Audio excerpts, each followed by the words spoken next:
Andreo aneriavana ny fahasoavana sy ny fiadanana avy amin'Andriamanitra ray sy Jesosy Kristy tompontsika. Amen. Zahan-toetra mafy izay mitandrina ny didin'Andriamanitra. Zahan-toetra mafy izay mitandrina ny didin'Andriamanitra. Zany no asongadiny nofinainantsika anio amin'ny bokin'ny Apokalipsy toko faha 12, ny andininy faha 13 hatramin'ny toko faha 13 ny andininy voalohany.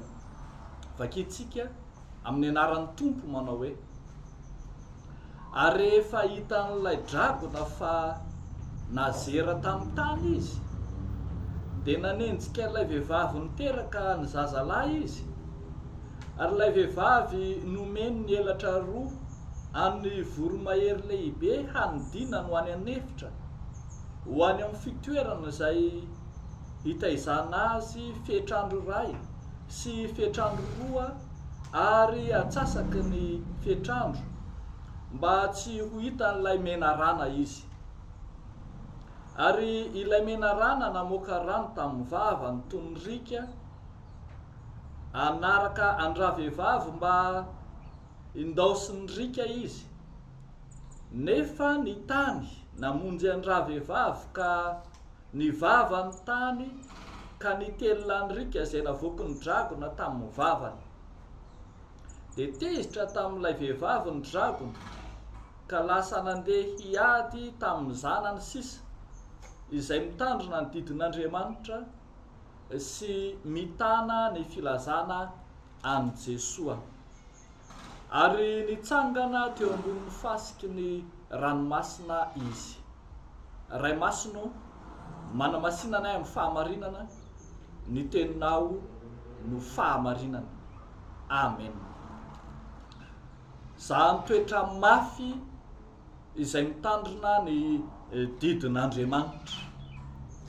Mamarana tanteraka ny volana febroary sika amin'ity andro anio ity, izay nibanjinantsika ny lohahevitra mahakasika ny didy na ny lalàn'Andriamanitra. Eto dia ambara ary ety am-pamaranana fa misy fizahan-toetra manokana manjo ny manaraka ny didin'Andriamanitra. Bokin'ny Apokalipsy no mofinainantsika anio. Apokalipsy izay manambara antsika ny zava-misy any aparany na aty aparany. Misy sariteny maromaro izay tsara ny anazavana azy. Eo ohatra ny filazana n'ilay vehivavy hiteraka zazalahy, manomboka hatrany amin'ny andininy voalohany dia manazava fa vehivavy mety jaza izy tio ka mitaraina marary fatratra efa hiteraka. Entina sary, entina ilazana ny tany sy ny fahoriana entiny zany. Sary ilazana ny zava-misy ety an-tany izay mandalo fangirifirina sy fahoriana sy fizahan-toetra maro samihafa. Etsak'ilan'izay dia ambara eto koa ny amin'ilay dragona izay nazera avy any an-danitra. Dragona izay tena natao mihitsy mba andalo na izahan-toetra ny tany. Dia indrano fa fahoriana miampy fahoriana ny manjo ny tany. Ny tany izay efa natao ho zahan-toetra no indro mbola zahan-toetra amin'ilay dragona. Ary mbola ambonin'izany aza mby amin'ny fitenenantsika malagasy manao hoe any amin'ny tsy mivoto no manaintaina, na ny hoe ny kary no manao ny ataony dia ny saka koa no voatabo-dramo. Indro ary ny pino izay ilazana azy hoe izay mitandrina ny didin'Andriamanitra sy mitana ny filazana an' Jesosy. Indro no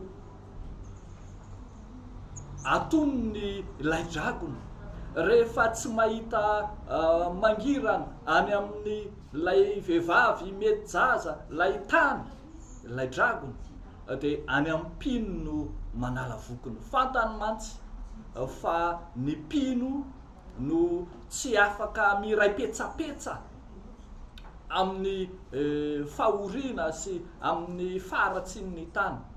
Ny mpino no miazona zay filazana an' Jesosy afaka mijoro vavolombelon'ny tompo marina tokoa. Ny zavatra mazava ne zany hitantsika eto amin'ity soratra masina ity dia zao manao hoe izay efa an'Andriamanitra no indro salovan'ny Satana, no indro alay toetra sy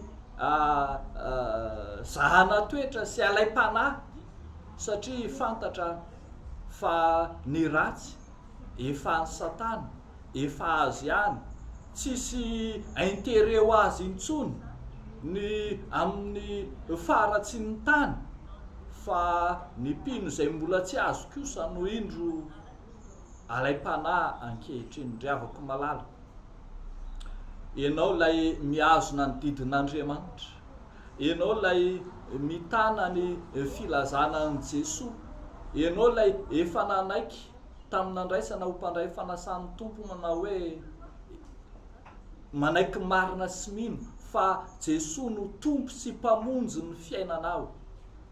Eo anatrehan'ny hetraketraky Satana, eo anatrehan'ny fizahan-toetra maivaivay ataon'ny Satana, dia zao manao hoe tany mafy zay anananao mba tsy hisiaka ny sarotroninaitra ao. Ka natoinona fizahan-toetra, natoinona fakapanahy, natoinona ezaka ataon'ny Satana andavonanao, dia miorena tsara aza miova. Tsy maintsy zahan-toetra isika, tahaka ny Joba mpanompon'Andriamanitra ny zahan-toetra, fa tsy maintsy mandalo fakapanahy koa isika, satria monina ety amin'ilay zao tontolo zao feno fahalovana sy faratsiny, ary aoka tsy ho adononao fa na dia Jesosy Kristy zanak'Andriamanitra aza, dia indro ny anak'endry ilay Satana nakafana azy. Ny tena mitandrina ny didin'Andriamanitra ry havana dia matohitra ny fakapanahy, manana hery avy amin'Andriamanitra anoherana, andavana mihitsy azy ny asa maty sy ny asa ratsy ny Satana rehetra. Androany ary aoreny tsara ao amin'ny tompony finoanao. Raha mbola ety amin'izao tontolo zao isika, raha mbola ety amin'ny tany fandalovana, tsy maintsy alay-panahy, kanefa dia zao manao hoe miorena tsara aza miova. Eo an'Andriamanitra ireriany ny voninahitra. Amen. Ivavaka isika. Andriamanitra misaotra sy mideranao zay lay Andriamanitra miaro, mampahery, mamonjy, manavitra anay.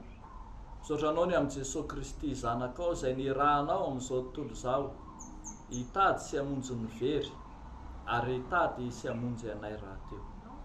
Misaotranao zay Tompo noho ny amin'ny fahasoavana rehetra narotsakao ary ankehitriny zay vonona hiaraka aminao Jesosy, anohitra any Satana araka ny teninao hoe toero izy dia andositra anareo. Tompo mitondram-bavaka IZAY amin'ity andro manokana ity ho an'ireo madinika ao Andriamanitra, ireo sokajin'olona rehetra marefo eo amin'ny fiarahamonina, marefo ara-tsaina, marefo ara-panahy, marefo ara-nofo. Ianao zay efa niteny hoe ny amin'ny zavatra ho avy no anontanio ahy, fa raha ny zanako sy ny asan'ny tanako dia aoka ho adidiko ihany. Dia amin'ny anaran'i Jesosy Kristy tompony finoanay, anaovanay izany vavaka izany. Amen.